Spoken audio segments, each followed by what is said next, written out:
ಪ್ರಿಯ ವೀಕ್ಷಕರೇ, ನಾಗರತ್ನ ಕಿಚನ್ಗೆ ಸ್ವಾಗತ. ನಾನಿವತ್ತು ನಿಮಗೆ ಚಕ್ಲಿ ಹೇಗೆ ಮಾಡೋದು ಅನ್ನೋದನ್ನು ತೋರಿಸ್ಕೊಡ್ತಾ ಇದ್ದೀನಿ. ಈಗ ನಾನು ಹಾಕೋ ಇಂಗ್ರೀಡಿಯೆಂಟ್ಸು ಯಾವ್ಯಾವುದು ಅಂತಂದರೆ ಕಡಲೆ ಹಿಟ್ಟು, ಸಾಲ್ಟು, ಮೈದಾ ಹಿಟ್ಟು, ಅಕ್ಕಿ ಹಿಟ್ಟು, ಜೀರಾ ಮತ್ತು ಆಯಿಲು. ಇಷ್ಟೇ ನಾನು ಹಾಕೋ ಪದಾರ್ಥಗಳು. ಮತ್ತು ಬೆಣ್ಣೆ.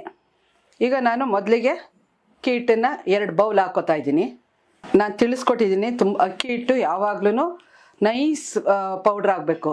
ಸ್ವಲ್ಪ ತರ್ತರಿ ಇದ್ರೂ ನಿಪ್ಪಟ್ಟೆ ಆಗಲಿ ಚಕ್ಲಿನೇ ಆಗಲಿ ಯಾವುದೇ ಪದಾರ್ಥನೂ ಆಗುತ್ತೆ. ಅದರಿಂದ ನೈಸ್ ಇರೋ ಅಕ್ಕಿ ಹಿಟ್ಟನ್ನು ತೊಗೊಳ್ಳಿ. ತುಂಬ ಫೈನಾಗಿರ್ಬೇಕು ಅಕ್ಕಿ ಹಿಟ್ಟು. ನಾನು 2 ಬೌಲ್ ಅಕ್ಕಿ ಹಿಟ್ಟು ಹಾಕ್ತಾಯಿದ್ದೀನಿ. 1 ಟೇಬಲ್ ಸ್ಪೂನು ಜೀರಿಗೆ ಹಾಕ್ತಾಯಿದ್ದೀನಿ ಇಷ್ಟಕ್ಕೆ. ಮತ್ತು ಇದು 1 kgಗೆ 1/4 kg ಕಡಲೆ ಹಿಟ್ಟು ಹಾಕಬೇಕು. ಇದರಿಂದ ಇದು 1/4 kg ಇರ್ಬೋದು 2 ಬೌಲಲ್ಲಿ. ಇದರಿಂದ ನಾನು ಅದಕ್ಕೆ 3 ಟೇಬಲ್ ಸ್ಪೂನ್ ಕಡಲೆ ಹಿಟ್ಟು ಹಾಕ್ತಾಯಿದ್ದೀನಿ. ಹೆಚ್ಚು ಕಮ್ಮಿ 1/4 kgಗೆ 100 ಗ್ರಾಮು 125 ಗ್ರಾಮ್ನಷ್ಟು ಹಾಕಬೇಕು.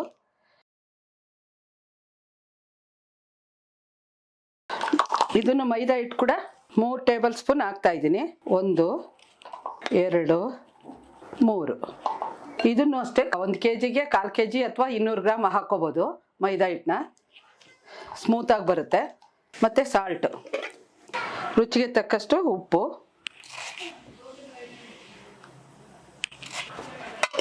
ನೀವು ಬೇಕಂದರೆ ಹೇಗಿದ್ರು ಬಿಸಿನೀರು ಉಗುರು ಬೆಚ್ಚಗೆ ನೀರು ನಾವು ಮಾಡ್ಕೊಂಡು ಕಲಿಸ್ತೀವಲ್ಲ, ಆ ಟೈಮಲ್ಲಿ ಬೇಕಾದರೆ ಅದಕ್ಕೆ ಉಪ್ಪು ಹಾಕ್ಬಿಟ್ಟು ಇದು ಮಾಡ್ಕೋಬೋದು. ಇಲ್ಲಾಂದರೆ ಮೊದಲೇ ಇದು ಕ್ರಿಸ್ಟಲ್ ಸಾಲ್ಟ್ ಹಾಕೋದಾದರೆ ಸ್ವಲ್ಪ ನೀರಿಗೆ ಮೊದಲೇ ನೆನೆ ಹಾಕ್ಕೊಂಡು ಅದನ್ನು ಬೇಕಾದರೂ ಹಾಕೋಬೋದು. ಈಗ ನಾನು ಮಿಕ್ಸ್ ಮಾಡ್ತೀನಿ.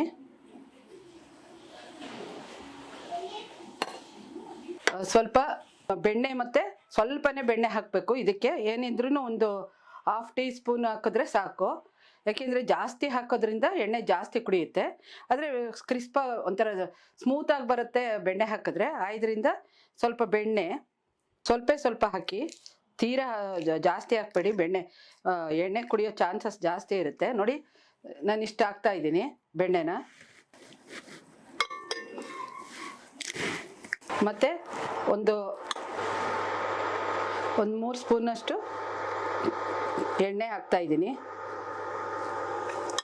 ಇದು ಸ್ವಲ್ಪ ಬಿಸಿ ಆದಾಗ ಕೈನಲ್ಲೇ ಬೇಕಾದರೆ ಕಲಿಸ್ಕೋಬೋದು, ಇಲ್ಲಾಂದರೆ ಸ್ಪೂನಲ್ಲಿ ಬೇಕಾದ್ರೂ ಕಲಿಸ್ಕೋಬೋದು. ಇದು ಸ್ವಲ್ಪ ಮೆಲ್ಟ್ ಆಗಲಿ ಬೆಣ್ಣೆ ಮತ್ತು ಇದು ಎಣ್ಣೆ.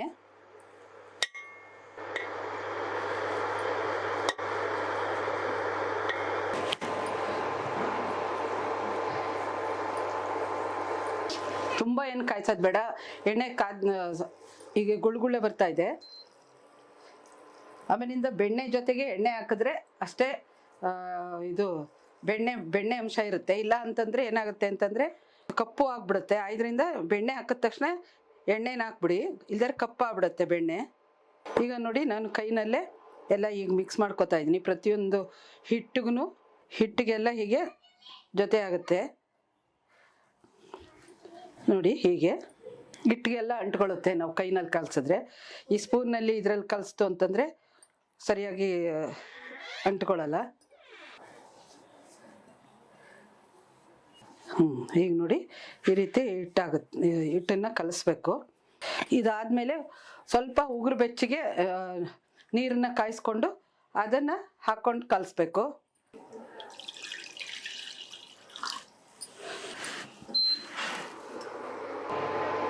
ತುಂಬ ಮರಳಿಸ್ಬೇಡಿ ನೀರನ್ನ. ಅದು ಮರಳಿಸ್ದಾಗ ಏನಾಗುತ್ತೆ, ಮುದ್ದೆ ಥರ ಆಗ್ಬಿಡುತ್ತೆ. ಚಕ್ಲಿ ಬೇಯಿಸಿದಾಗ ಬೇರೆ ಥರನೇ ಟೆಕ್ಸ್ಚರ್ ಬಂದ್ಬಿಡುತ್ತೆ. ಆಮೇಲೆ ತಿನ್ನೋಕ್ಕೂ ಅಷ್ಟೇ ಅಷ್ಟು ಚೆನ್ನಾಗಿರಲ್ಲ. ಇದರಿಂದ ಉಗುರು ಬೆಚ್ಚಗೆ ನೀರು ಮಾಡ್ಕೊಳ್ಳಿ ಅಷ್ಟೇ. ನೀರು ಕಾದಿದೆ ಉಗುರು ಬೆಚ್ಚಗೆ. ನಾನು ಈಗ ನೀರು ಹಾಕ್ಕೊಂಡು ಸ್ವಲ್ಪನೇ ನೀರು ಹಾಕ್ಕೊಂಡು ಕಲಿಸ್ತೀನಿ. ಸ್ವಲ್ಪ ಎಲ್ಲ ನೀರು ಹಾಕಿ ಹೊಂದ್ಕೊಂಡಾಗ ಕೈನಲ್ಲಿ ಕಲಿಸ್ಬೇಕು ಕೊನೆಯಲ್ಲಿ.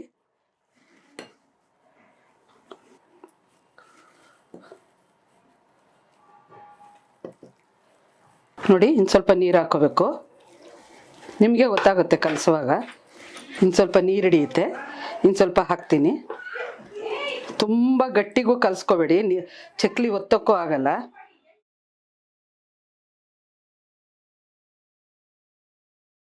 ಈಗ ಕೈನಲ್ಲಿ ಕಲಿಸ್ಕೊಳ್ಳೋಣ, ಯಾಕೆಂದರೆ ಆವಾಗ ನಮಗೆ ಚಕ್ಲಿ ಹಿಟ್ಟ ಹೇಗಿರಬೇಕು ಅನ್ನೋದನ್ನು ಕೈನಲ್ಲಿ ಕಲಿಸ್ಕೊಂಡಾಗ ಗೊತ್ತಾಗುತ್ತೆ.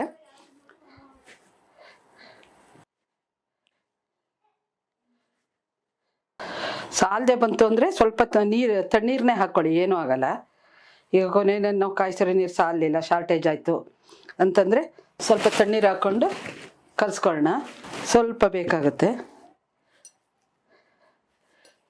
ತುಂಬಾ ನಾದಕ್ಕೆ ಹೋಗ್ಬೇಡಿ, ಚಪಾತಿ ಇಡ್ತಾರ ಆವಾಗ ಚಕ್ಲಿ ಗಟ್ಟಿ ಆಗ್ಬಿಡುತ್ತೆ. ಬೇಯಿಸಿ ತಿನ್ನೋವಾಗ ಸ್ಮೂತಾಗಿ ಹೀಗೆ ಕೈನಲ್ಲಿ ಸುಮ್ಮನೆ ನೋಡಿ, ಈ ರೀತಿ ಆಯಿತು. ಇದು ಇದನ್ನು ಹಿಟ್ಟನ್ನು ಕಲಸಾಯಿತು. ಈಗ ಚಕ್ಲಿನ ಒತ್ಬಿಟ್ಟು ಹಾಕೋಣ. ಡ್ರೈ ಆಗ್ಬಿಡುತ್ತೆ. ಇದಕ್ಕೆ ಮುಚ್ಚಿಡ್ತಾ ಇದ್ದೀನಿ. ಈಗ ನಾನು ಎಣ್ಣೆ ಹಾಕ್ತಾಯಿದ್ದೀನಿ. ಎಣ್ಣೆ ಕಾದಾದ್ಮೇಲೆ ಚಕ್ಲಿ ಹಾಕೋಣ. ಎಣ್ಣೆನ ಯಾವಾಗಲೂ ತಳಕ್ಕೆ ಕಚ್ಚೋ ಹಾಗೆ ಎಣ್ಣೆ ಹಾಕಬೇಡಿ, ಸ್ವಲ್ಪ ಜಾಸ್ತಿ ಎಣ್ಣೆ ಹಾಕ್ಕೊಳ್ಳಿ. ಆವಾಗ ಮೇಲೆ ಬಂದು ಚೆನ್ನಾಗಿ ಚಕ್ಲಿ ಆಗಲಿ ನಿಪ್ಪಟ್ಟಾಗಲಿ ಯಾವುದೋ ಚೆನ್ನಾಗಿ ಬೇಯುತ್ತೆ. ಈಗ ನೋಡಿ, ನಾನು ಒಂದು ಬಟ್ಟೆ ಮೇಲೆ ಚಕ್ಲಿನ ಒತ್ಕೋತಾ ಇದ್ದೀನಿ. ಎತ್ತಾಕಕ್ಕೆ ಸರಿ ಹೋಗುತ್ತೆ ಬಟ್ಟೆ ಮೇಲೆ ಒತ್ತಿದ್ರೆ.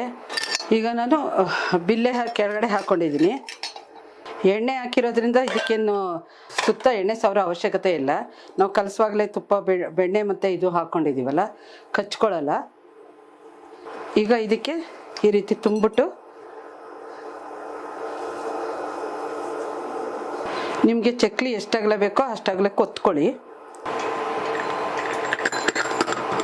ಇನ್ನೇನು ಎಣ್ಣೆ ಕಾಯುತ್ತೆ ಅನ್ನೋವಾಗ ಒತ್ತಾಕಿದ್ರೆ ಅದು ಒಣಗಕ್ಕೆ ಹೋಗಲ್ಲ ಚಕ್ಲಿ. ಏನಾಗುತ್ತೆ, ಬೆಂದಾಗ ಬೇರೆ ಟೆಕ್ಸ್ಚರ್ ಇರುತ್ತೆ, ಆಮೇಲೆ ಗಟ್ಟಿನೂ ಆಗುತ್ತೆ. ಅದರಿಂದ ಸ್ವಲ್ಪ ಮಾಯ್ಶ್ಚರ್ ಇರುವಾಗಲೇ ನಾವು ಒತ್ತಿದ ತಕ್ಷಣ ಹಾಕಬೇಕು. ಹೀಗೆ ಸ್ವಲ್ಪ ಹಿಟ್ಟು ಹಾಕಿದ ತಕ್ಷಣ ಮೇಲೆ ಬಂದರೆ ಅದು ಎಣ್ಣೆ ಕಾದಿದೆ ಅಂತ ತಕ್ಷಣ ಮೇಲೆ ಬಂದರೆ, ಈಗ ಎಣ್ಣೆ ಕಾದಿದೆ, ನಾನು ಚಕ್ಲಿಗೆ ಒತ್ತುತ್ತೀನಿ. ಮತ್ತು ತರ್ತರಿ ಹಿಟ್ಟಾದ್ರೂ, ತರ್ತರಿ ಅಕ್ಕಿ ಹಿಟ್ಟಾದ್ರೂ ಚಕ್ಲಿ ಹಿಂಗೆ ಒತ್ತುವಾಗ ಮುರಿಯೋ ಸಾಧ್ಯತೆ ಇರುತ್ತೆ. ಫೈನ್ ಪೌಡ್ರ್ ಇತ್ತು ಅಂತಂದರೆ ಕಟ್ಟಾಗಲ್ಲ. ನಿಮ್ಗೆ ಎಷ್ಟಾಗಲ ಬೇಕೋ ಅಷ್ಟಾಗಲ ಹಾಕ್ಕೊಳ್ಳಿ ಚಕ್ಲಿನ. ಈಗ ಚಕ್ಲಿ ಒತ್ತಾಗಿದೆ. ಈಗ ನಾನು ಎಣ್ಣೆಗೆ ಹಾಕ್ತಾಯಿದ್ದೀನಿ. ಹಿಂಗೆ ಬಟ್ಟೆಗೆ ಹಾಕೋದ್ರಿಂದ ಹೀಗೆ ಎತ್ತಿ ಹಾಕ್ಬೋದು.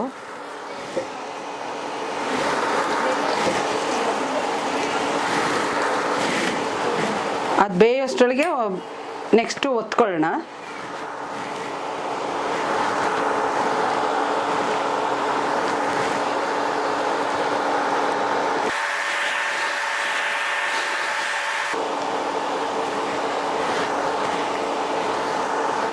ಹಾಕಿದ ತಕ್ಷಣ ಉಲ್ಟಾ ಮಾಡೋಕ್ಕೆ ಹೋಗಬೇಡಿ, ಸ್ವಲ್ಪ ಅದು ಬೇಯಬೇಕು. ಆ ಬೇಯೋಕ್ಕೆ ಮುಂಚೆ ಉಲ್ಟಾ ಮಾಡೋಕ್ಕೆ ಹೋಯ್ತು ಅಂತಂದರೆ ಎಲ್ಲ ಮುರ್ಕೊಂಬಿಡುತ್ತೆ.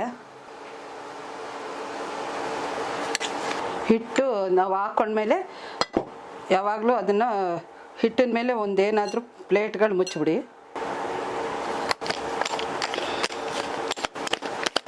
ನೋಡಿ, ಈಗ ಉಲ್ಟಾ ಮಾಡ್ತಾಯಿದ್ದೀನಿ.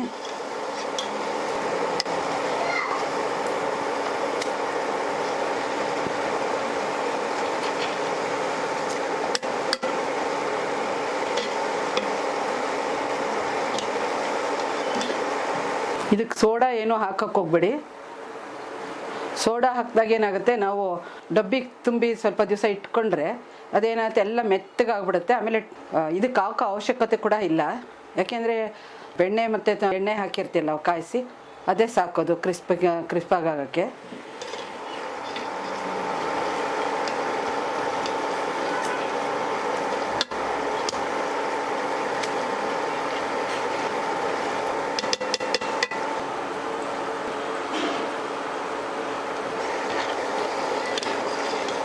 ನೋಡಿ ಇದು ಬೆಂದಿದೆ ಈಗ.